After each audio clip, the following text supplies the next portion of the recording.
shows.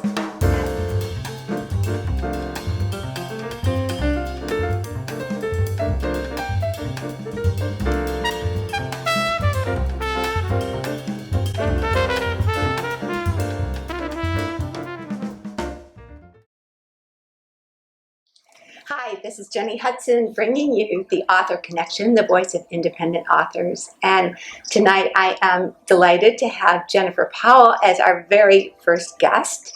And Jennifer is a writer herself, and she has a business called Excellent Writers, and she helps authors get their blogs out, and she helps writers edit their books. And she's done a lot of work for my company, Merrimack Media. So I know she's an excellent editor. And tonight we are talking about blogging and how blogging can help authors. And I think that this is a tool that's really important, and a lot of people don't understand it. So Jennifer's going to tell us all about it. And first of all, Jennifer, welcome. Thank you. Thank you for having me. You're welcome. So Jennifer, what is blogging? Can you explain that? And I mean, a lot of people know what it is, but what is it and how does it work and why is it good? Essentially, a blog is sort of like a website, and it really can be anything you want. It's a page on a website, and you put up posts every day or every week or whenever you want to, and you update it. You can put up pictures. You can put up what you have for breakfast if you want. It's basically, if you want to think about it, like a journal online. Well, okay, so some people do use it that way. Correct. But what I'm thinking is that authors can use it in a more targeted way. Yes. And so that's what I'd really like you to talk about. Yes. So when you are writing a book, or when you've written a book, you need an audience. You need people to read it, and you need to get the word out about what you're doing. And a blog offers you the opportunity to do that. It's a place where you can communicate with your readers, and you can tell them about what's going on, and you can attract people into what you're doing. And how does that work? Well, you start out by getting a blog. So you would go up to one of the sites to sign up. WordPress is a common one. There are several others. Blogger is another. They're all very easy to use, what we call WYSIWYG, which is what you see is what you get. You sign up, and then you start writing. Sounds simple, right? Well, so far so good. So, all right, I'm an author, and I've got this blog that I've been working on, right? And I'm writing about things that are important to me that are maybe relevant to my book. What is it that's going to make people come to that blog and find me? That's a really good question, and it's something that you really need to spend some time thinking about. The benefit of blogging is that it's free. You don't need to pay anything to get on most of the sites. You can pay a small amount to get a special name or to get a special template, but it's not free because it does take your time. And especially if you're writing, you need your time to write. And if you've written a book, then you need your time to promote the book. So you need to think very carefully about how you're going to use this blog and what you want to use it for. Okay, so back to what I'm trying to get at here. I have this blog. How do I target it at writers? At writers, or people not writers, but people who are interested in what I have to say, who want to read my writing. Right. You start with you thinking about your audience and who it is that you want to talk to. So if you're writing a book about cooking, then you probably want to reach people who cook. That's something to keep in mind. And beyond that, you want to target it even further. So you want to think about the age of the people that you want to reach. You want to think about their personalities, their demographics, anything that's going to help you understand about what they want to know about and what they're going to ask, the kinds of questions that they would be asking. And how do you reach them? Once you've got the blog, once you're starting to put out the content, then you start talking about promoting your blog, which is somewhat of a science, and it just takes a lot of time and dedication. It's cross-promoting on social media. It's letting people know about what you're doing. It's putting it on some very simple steps you can take is to put it on your email at the bottom saying blogging at such and such a place. Put it on your business card to let people know that you've got this blog out there. Right. What about keywords? Do you think those are relevant? I think that the search engines are changing and the formulas are always kind of up in the air, but it doesn't hurt you to think about keywords and think about, on most of the blog sites, there's an opportunity to pick out the different keywords that you want to use. if you're trying to use them in your writing, I think you need to be very careful because you don't want your writing, you want your writing to reflect what you can do, not just be about the keywords. Right. One of the things I know I tell writers, and I think that this is useful, is to go on AdSense and do a search for search terms relevant to what they are writing about and find out what lots of people are searching for. Mm-hmm. And then they can use those search terms in the title of the blog, and they can use it in the copy, and they can use it in the tags, so that when people are actually searching for those terms, they can find that particular post. And I think the more posts that you write on a particular thing, the particular subject matter, Mm-hmm. the stronger your position is, and the more people are going to know about you, and the more people are going to come to your blog. So I think that's really a powerful tool too. And what you say is really true as well. And I think you can cross promote your social media too once people get your Mm-hmm. blog. Please, Right. yeah. So it's one community. One of the things that I get from authors a lot is they want to know, when is the best time to start a blog? Do we start it, I don't have my book out yet. Why should I start blogging now? And it may be that you want to wait, given your time constraints. But it may also be that you want to start building audience. And that's one of the things that a blog can let you do. It can help you start to establish dialogue and conversations with the people who would ultimately be buying your book, so that you have an audience ready when you put it out. Absolutely. And I tell authors this all the time, that it's so important to get your platform established before you publish. And people don't want to know about it because they're so busy writing their books, and it's so overwhelming that the idea of doing a blog is just more than they can deal with. So what I think is really interesting, though, is that you can actually use the content from your book as blog posts. Yes. Would you talk about that a little bit? That's one easy way to actually use what you're doing already, so you can so you can use it for cross purposes. Think about what kinds of things that you can do that are very short and easy to write about. So, for instance, you just have a thought of the day, or a thought of the week, or something that's inspirational to you, what's keeping you going. You can write about the process of writing. Think about your audience and what is it that they want to know, and again, what is it that's related to your book? Right, I think it's related to your book, and I think people want to know about you as an author too. And I don't think they really care what you have for breakfast, but I think that they might want to know what's in your heart. Depends on what you're eating for breakfast. Well, this is true. If it's good, maybe they would like to know about it. Especially, like, again, back to the cooking book example. Well, there you go. You can give some feeders to it. Yeah, no, that's a really good point. So I think there's another way of looking at this too, and I know that one of the ways that we produce books in my business is we use a platform that is actually a blog, is a content management system where we format books. And so what you can actually do is import your blog into it. And so if you have a blog with lots of content, you can actually, have a book written, boom.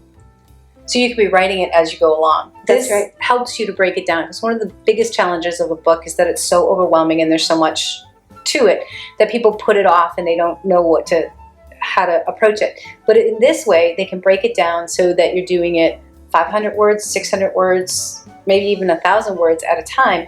And you're also building audience as you go along. Now, one of the interesting things and challenges about that is that people will say, well, I've read it on the blog, why would I then buy it in a book? So what do you tell them? Well, for one thing, people aren't going to sit and read the whole blog. It's sequential, and they forget it, and there's something really powerful about having a book.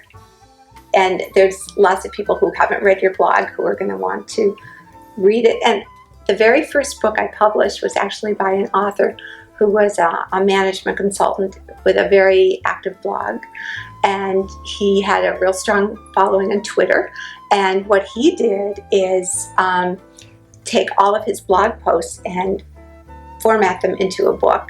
And this is before I had that platform, so we actually had to cut and paste it and sort of do it by hand. That was a long time ago. But that was the first blog to book, and it was very successful. And it was sort of a handbook for business owners, and really a very useful thing. So I saw then how powerful it could be in blogging. I mean, blogging can make your book, and books can make your blog. Yeah. One of the nice things about a blog is that you can see right away how much readership you're getting and how involved the people are, so that you can figure out what posts work and what is resonating with the people that you want to reach. So it does make sense to watch those statistics as well. Right. So kind of a sneaky way I think of finding followers for your blog is to find people maybe on Twitter who are interested in what you're writing about, and then contact them and say, hey, you might be interested in this, or I saw your website, and maybe you'd like to check out what I'm doing too. Yeah. And I don't think that's sneaky at all. I think that's a great way. It's just networking. It's what we do all the time. And it also gives you an opportunity to meet other people who you might be interested in. So you can make those connections, and you can say, I've got a blog. Do you want to come on and do guest posts for me? And then maybe I can do a guest post for you. And pretty soon you're building off of each other's audiences. That's right. And I think that's powerful. So the problem is, I think for most authors, is three things. Okay. One is, and I think most authors are inherently introverted. Okay. In a way. So, I mean, business people, not so much, but authors, right. and I mean, business people write books too, so that's sort of a different thing. But, okay, so if you're an introvert, all of a sudden you have to go out and be social in this arena, and I think that's hard. Yeah. And also, writers want to be writing.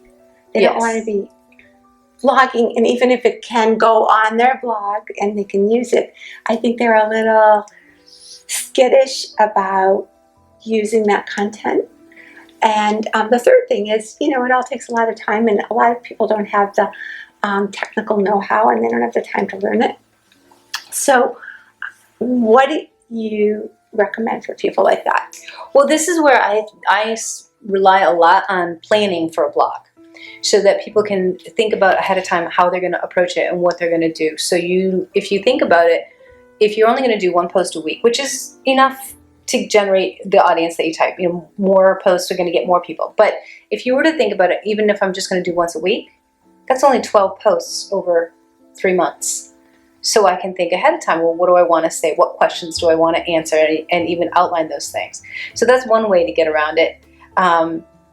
You can get training. There are a lot of workshops out there. I offer them myself. I'll offer personal one-on-one training to help people understand how to do the mechanics of it. And I find that is one of the things that holds people back. It's just simply they don't know how to post. Once they do, they're absolutely fine.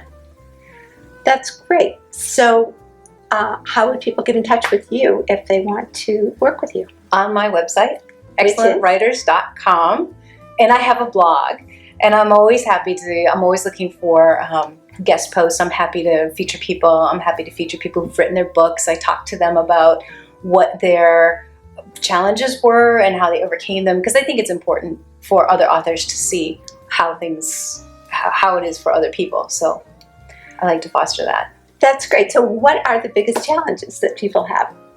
I think the biggest one is finding the time, having the discipline to find the time. I think that it can be beneficial to set aside and say, Monday is my blogging day. I'm going to spend an hour doing this, and make sure that it happens. That is always my biggest challenge. The other one is that they're afraid. They say, what do I have to say? What you have to say is different than what everybody else has to say. You have a good perspective, and keep in mind that people are looking for that. They're looking for new ideas and new perspectives. So you do have value. I know people aren't confident about it, and I like what you said about if you write one post a week, then in a month you'll have this, and think about it in a year. Yeah, you'd have a book. You would have a book. Once a week, that's 52 posts. That's enough for a book right there. Right, and I think if you are into marketing, there are a lot of things you can do with even a month or two's worth of posts. Yes, you could put an ebook together and have it as a free download. Or you could offer chapters, get people's email addresses, or, you could do all kinds of marketing things to help, connect you with your audience.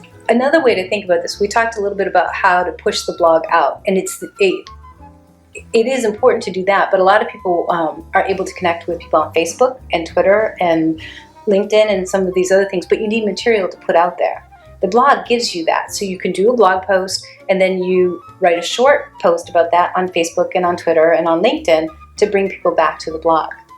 So one of the things that I tell people who freak out about, you mean I have to write a blog post and then I have to put it on Facebook and then I have to put it on Twitter and then I have to put it on LinkedIn, is I tell them, well, there's little plugins that you can use. Yes. And you can put your post up and then you can just, with a click, it can go everywhere at once. Yep, it makes it very easy to do. And there are services that you can use as well. So what do you recommend for those? I like Hootsuite a lot, just because it allows you to see all of the different sites that you've got going, and you can tailor it based on what you want. Sometimes you want to say something different on Twitter than Facebook. So that's Hootsuite.com, HOOTSUITE.com, right? Correct. Okay, and what else? Very easy to sign up on. One thing to keep in mind is that they're all very similar. So you basically pick up the URL and you put it in the post, and then they all populate it with a little icon of the blog and a little picture, so it's easy. And you don't even have to say anything more about it. All you have to do is post it if you want. Right. So have you had anything go viral? Has that ever happened? I've had a lot of my stuff picked up. I think that if you have to think about the headline, because that's really what's going to attract people and make them think about wanting to pass it along. So if you could be a little bit controversial, a little bit edgy in your headline as well as descriptive. I mean, it needs to fit with what you're writing about. But those are the kinds of things that really grab people's attention. You need to think about that. So what about controversy? I mean, a lot of people are afraid that they're going to get a lot of comments. And I mean, you do open yourself up to spam sometimes with a blog, which is a pain. But what about comments? They're wonderful because you're getting some interaction. So that usually is good unless you've said something that's really outrageous. But for the most part, you can hide comments. You don't need to engage in them. You can decide what you want to do with it. So, well, what about controversy? Do you think it's worth going there? It depends on your book. It can get you a lot of attention, and if you're not afraid of it and what you're saying is legitimate and you have a strong point of view, I think But doing it just for the sake of it, it needs to fit in with your whole personality and with what you're trying to accomplish. Yeah, that's great. So, what do you think what are the components of a really good blog? What would you recommend? I mean, should it have being integrated with a website, or be freestanding, or should it be designed in a certain way, or what is the best? I think that it's wonderful if it can be integrated with a website, because it gives you more ability if you have a book that you want to sell already, or if you have information about yourself that you want to push out. That being said, WordPress allows you to essentially do that all together, so that you can have a blog and you can have an About Us page and you can have kind of a home page. So that makes it a little bit more simpler. Photos, fantastic. They really do draw people's attention in. So if you can put a photo with your post at least, and some people will just do photos. And what about video? Video is excellent. Another way to draw people's attention. You want to keep the same thing. It's what's going to be of interest to people. Kitties, puppies, things like that are always fun. If you've got something good to say and you present well, then you should be on camera too.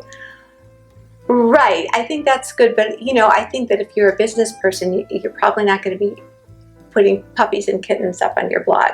So, it just depends, I think, what kind of blog you have. That's just an example of the things that we know, we as advertisers know, draw people in. Oh, absolutely. I'm as guilty as anybody. I mean, I'm a sucker for a good puppy video. Right. Right.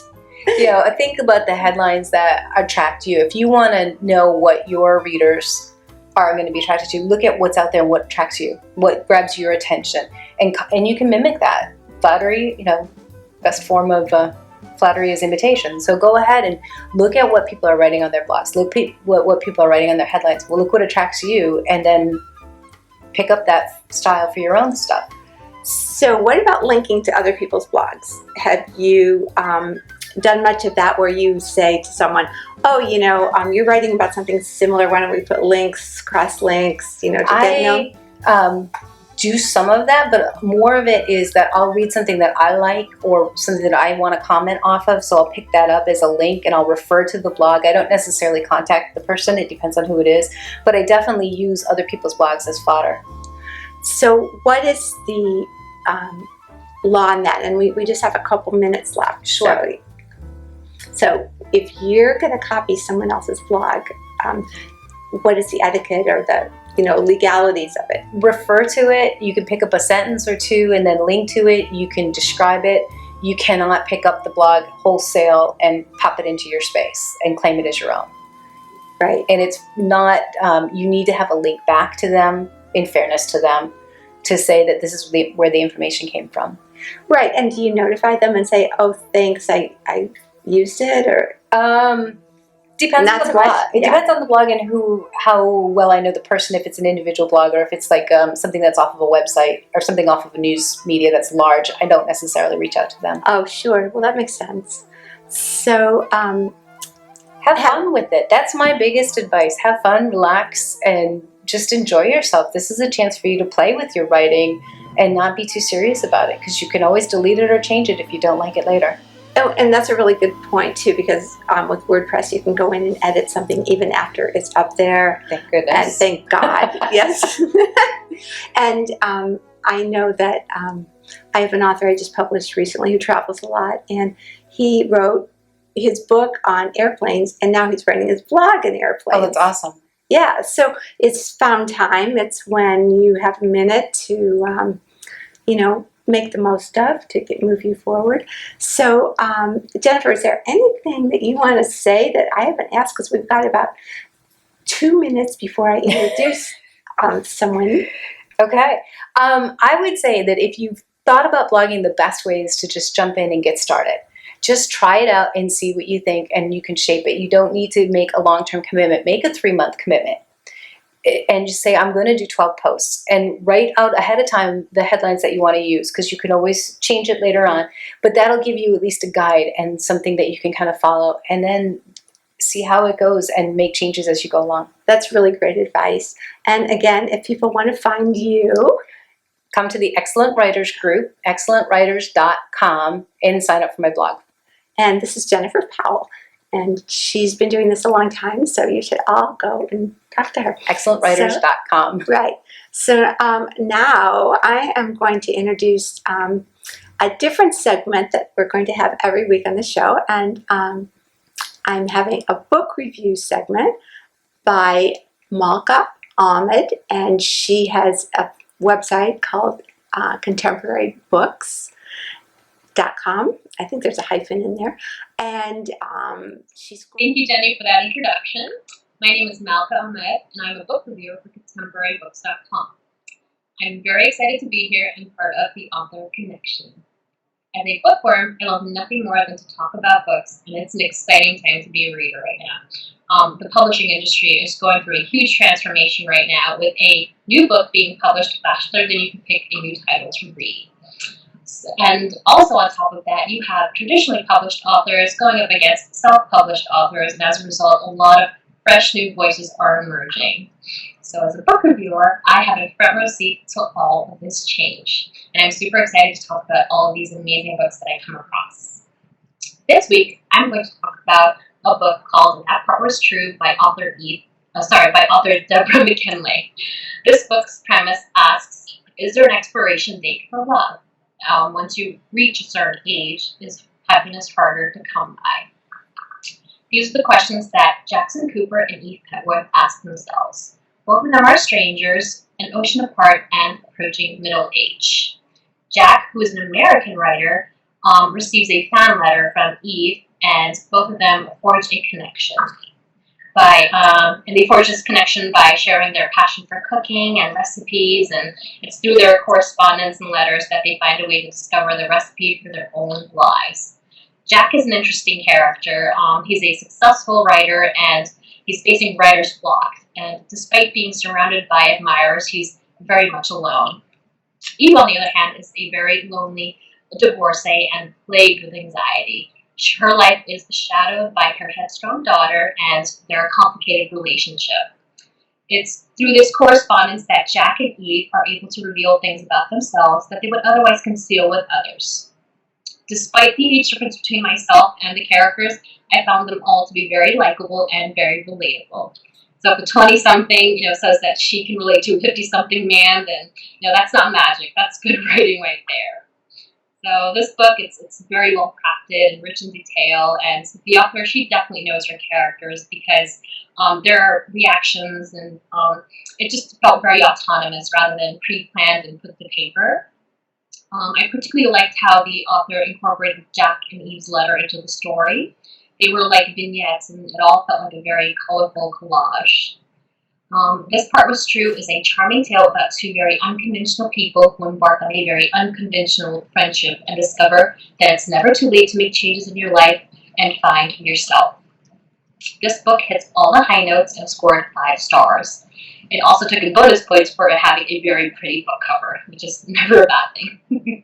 So if you'd like to hear more about this book, I had a chance to interview the author over at my website, contemporarybooks.com, and we talked a little bit more about her writing process and the characters, so definitely check it out if you have a chance.